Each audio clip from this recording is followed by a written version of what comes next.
পড়াশোনা মোটামুটি শেষ হয়েছে, বিয়ে করবেন, এখন 18-20 বছর বয়স হয়ে গেছে।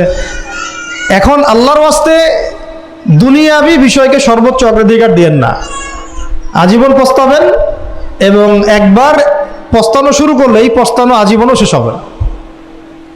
তখন মেইল করে মেসেজ করে করে লাভ হবে না, কারণ আপনি বিয়ের আগে দিনকে প্রাধান্য দেন নাই, বরং দুনিয়াকে প্রাধান্য দিয়েছিলেন। আপনি বিয়ের আগে দিনকে প্রাধান্য দেন নাই, বরং দুনিয়াকে প্রাধান্য দিয়েছেন। যখন আপনি সবসময় পরকালকে, আল্লাহকে, তার রাসূলকে প্রাধান্য দিবেন, দিনকে প্রাধান্য দিবেন, দুনিয়া আল্লাহই গুছিয়ে দিবেন। আর যখন আপনি দুনিয়াকে সর্বোচ্চ অগ্রাধিকার দিবেন, দিন আপনার কাছ থেকে দূরে সরে যাবে। দিনের একটা গায়রত আছে, একটা ব্যক্তিত্ব, দিনের একটা স্বতন্ত্র গায়রত আছে, সে সবার কাছে ধরা দেয় না। যে তাকে মূল্যায়ন করে তার কাছেই দিন আসে, যে তাকে মূল্যায়ন করে না তার কাছে দিন আসে না।